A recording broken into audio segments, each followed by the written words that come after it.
Basic Python মডিউলের আজকের এই ভিডিওতে আমরা দেখব কিভাবে পাইথনকে আমরা ক্যালকুলেটর হিসেবে ব্যবহার করতে পারি। ক্যালকুলেটর আমরা সাধারণত কি করি? যোগ, বিয়োগ, গুণ, ভাগ। তো পাইথন দিয়েও আমরা কিভাবে যোগ, বিয়োগ, গুণ, ভাগ এই সকল কাজগুলো করতে পারি সেটা দেখবো হচ্ছে আমরা আজকের এই ভিডিওতে। পরবর্তীতে আমরা অন্যান্য ভিডিওতে আমরা অপারেটর সম্পর্কে জানবো, যে যোগ কি, বিয়োগ কি, গুণ কি, এগুলো আমাদের আপাতত দরকার নাই। তো আমরা একটা নতুন একটা ফাইল খুলে নিলাম, এবার ফাইলের নাম দিলাম হচ্ছে আমরা ক্যালকুলেটর। মনে রাখবেন ফাইলের নামের শেষে অবশ্যই কি দিতে হবে? আমাদের ডট পি ওয়াই। এবার আমরা এখানে কি করতে আসছি? ছোটখাটো আমাদের যোগ, বিয়োগ, গুণ, ভাগ। ধরেন যে আমি একটা প্রিন্ট করলাম যে প্রিন্ট এ প্লাস বি, এটা তো এর ভিতর কিছু নেই, সেক্ষেত্রে 2 যোগ 5। এবার যদি আমরা আউটপুট দেখি তাহলে আমরা আউটপুট কি পাওয়ার কথা? 7। তো আমার মনে করলো না, আমি যোগ করবো না, আমি দুইটাকে কি করব, 2 থেকে 5 বিয়োগ করব। 22 থেকে 5 বিয়োগ করে দিলাম। তো 22 থেকে যদি 5 বিয়োগ করে তাহলে আমরা আউটপুট আসার কত কত? 17। তো এবার যদি আমরা রান করি 5 2 7 আর 22 থেকে 7 বলে 17। তো ক্যালকুলেটরে যোগ করতে পারলাম, আমরা বিয়োগ করতে পারলাম। তো এবার আপনার ইচ্ছা হলো না, আমি এবার কি করব? গুণ করব। তো আমি প্রিন্ট লিখলাম 5 গুণন 10। তো 5 10 কত হয়? 50। সাধারণ বিষয়। তো যখন আমরা আউটপুট পাবো 7 17 50। তো এই পর্যন্ত যোগ, বিয়োগ, গুণ তো সবাই বোঝেন। যদি ভাগ করতে চান, ভাগের ক্ষেত্রে একটু সমস্যা আছে। তো ভাগের ক্ষেত্রে সমস্যা হলো কি,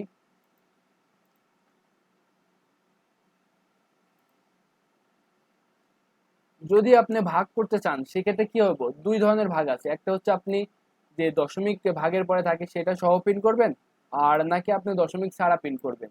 তো এটা হতে পারে এরকম, ধরেন যে আমি দিলাম 10/3, তাহলে আমার আউটপুট আসার কত কত? 3.333 এরকম সামথিং। আমি দিলাম 15/5, তাহলে আমার আউটপুট আসার কত কত? 3। কিন্তু দেখেন দেখেন, ভাগ আপনি দুই ভাগে করতে পারেন। একটা ভাগ হতে পারে কি, আপনি দশমিকের পর কোনো ঘরই দেখাবেন না, এই যে 3.333 যায় আসছে এটা দেখাবেন না। আপনি এক্ষেত্রে সরাসরি 3 দেখা যাচ্ছে। মানে ভাগ দিয়ে যা আসুক না কেন আপনি দেখাতে চাচ্ছেন কি, কোনো একটা পূর্ণ সংখ্যা। তো এই ক্ষেত্রে আপনি ব্যবহার করতে পারেন কি, দুইটা ভাগ চিহ্ন। আর যদি আপনি দশমিক সহ দেখাতে পারেন সেক্ষেত্রে আপনি ব্যবহার করতে পারেন কত? একটা ভাগ চিহ্ন। তো এটা আমরা কোড এডিটরে দেখি কিভাবে কাজ করতেছে।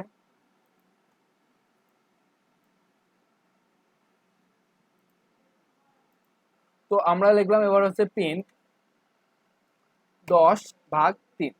10/3, 10কে যদি আমরা 3 দিয়ে ভাগ করি তাহলে আমরা আউটপুট আসার কত কত? 3.3333। তো আমার আউটপুট দেখতে পাচ্ছি এরকম আসছে 3.333335। তো এখন আপনার ইচ্ছে হলো না, আমি দশমিকের পর কোনো ঘর দেখবো না, সেক্ষেত্রে আপনারা ইউজ করতে পারেন হচ্ছে ডাবল কোটেশন। যদি আপনারা এক্ষেত্রে ডাবল কোটেশন ব্যবহার করেন তাহলে ক্ষেত্রে আপনারা দেখতে পাবেন কি, যে দশমিকের পরে যে ঘর ওইগুলো আসবে না, সরাসরি 3। তো আবার কিছু করতে পারেন কি, প্রিন্ট যদি আপনারা নর্মাল ভাগ দেন তাহলে দেখছেন, যদি নর্মাল ভাগ ছাড়া যদি আমরা ডাবল দিই, দুইটা ভাগ ছিল, তাহলে সেই ক্ষেত্রেও কি হয় এটা দেখছেন। কিন্তু এবার দেখেন, যদি আমরা এমনটা করি 10/3, তাহলে আমাদের আউটপুট কত আসছে? 3.333। কিন্তু কিন্তু আপনার এক্ষেত্রে ইচ্ছে হলো না, আমি 3.333 এতগুলো দেখবো না, আমি 3.33 অথবা 3 4 মানে দশমিকের পর 2 ঘর অথবা 3 ঘর দেখবো। তো সেক্ষেত্রে একটা বিল্ট ইন ফাংশন আছে, সেটার নাম হচ্ছে যে রাউন্ড। আপনি পুরো লেখাটাকে কি করে দিতে পারেন? রাউন্ড করে দিতে পারেন। রাউন্ড মানে কি, আপনি দশমিকের পরে ঠিক কত ঘর চাচ্ছেন। এখন আমি চাচ্ছি কি 10/3 যে রেজাল্টটা আসবে সেটা রেজাল্টের দশমিকের পরে 3 ঘর দেখতে পাচ্ছি। তো এবার যদি আপনি প্রোগ্রামটিকে রান করেন তাহলে দেখবেন যে আমাদের আউটপুট আসছে 3.33333। আমার মনে করলো না, আমি 3 ঘর দেখবো না, আমি 4 ঘর দেখবো। সেক্ষেত্রে আপনি করতে পারেন কি, রাউন্ড ফাংশন ব্যবহার করবেন। তো রাউন্ড ফাংশনের ভিতরে আমাদের দুইটা জিনিস দিতে হবে। একটা হচ্ছে কি, আমি কাকে ভাগ করতে আছি, আর একটা কি, আমি দশমিকের পর ঠিক কত ঘর চাচ্ছি। তো এবার যদি আমরা আউটপুটে দেখি তাহলে আমাদের আউটপুট আসার কথা কত? 3.333। এবার আপনার মনে করলেন না, আমি 7 ভাগ হচ্ছে 7কে হচ্ছে 2 দ্বারা ভাগ করবো, তাহলে কত আসে? 3.5। কিন্তু আমি দেখবো দশমিকের পর আরো 4 ঘর সহ, কিন্তু জিরো তো আর দাম নাই, পরবর্তীতে যদি জিরো গুলো দিয়ে দিই। তো এবার ধরেন যে আমি দিলাম 7/3। তাহলে যদি নর্মালি আমি 7/3 দিতাম তাহলে আমাদের আউটপুট কি আসতো?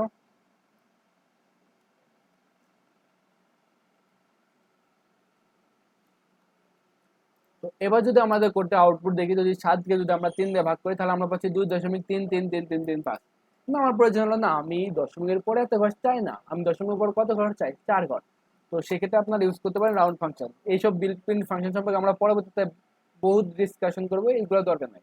তো আপাতত শুধু মনে রাখেন, যদি দশমিকের পর আপনি 2 ঘর দেখাতে চান, তাহলে রাউন্ড লেখার পরে যাকে দেখাতে চাচ্ছেন সেটা দিবেন কত ঘর, 2 ঘর। তাহলে এখান থেকে দিলেন 2, তাহলে আপনি দেখবেন যে আপনার আউটপুট আসছে কি দশমিকের পরে ঠিক 2 ঘরই। তো এইভাবে আমরা রাউন্ড ফাংশন ব্যবহার করতে পারি। তো ভাগের পরে আরো কিছু জিনিস আছে, যেমন হচ্ছে ধরেন যে আপনার পাওয়ার দরকার। তো নর্মালি ক্ষেত্রে যদি আপনারা জানেন কি 2 টু দি পাওয়ার 3 এর মান কত হয়, 8। তো আপনার ইচ্ছে হলো যে আমি 2 টু দি পাওয়ার 3 এর মান কত চাই হচ্ছে 8। এইগুলো আপনারা পাইথন দিয়ে কিভাবে করতে পারেন? তো আমি যেহেতু বলছি যে পাইথনের যে ক্যালকুলেটর ব্যবহার করতে পারি, তো অবশ্যই পাইথন আমাদের 2 টু দি পাওয়ার 3 এর মান ক্যালকুলেট করে দিতে পারবে। তো এই জন্য আপনারা ব্যবহার করতে পারেন হচ্ছে যে 2টা গুণ চিহ্ন দেওয়ার পর যদি 3 দেন, তাহলে সেক্ষেত্রে আপনি দেখতে পাবেন যে 2 টু দি পাওয়ার 3 এর মান কত আসে 8। আমাদের আউটপুটে আসছে কত, 8।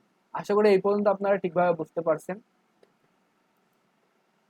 তো ক্যালকুলেটরের ক্ষেত্রে আমরা কি করতে পারি, যোগ করতে পারি, বিয়োগ করতে পারি, গুণ করতে পারি, ভাগ করতে পারি। ভাগ আবার কয় ভাবে করতে পারি, 2 ভাবে।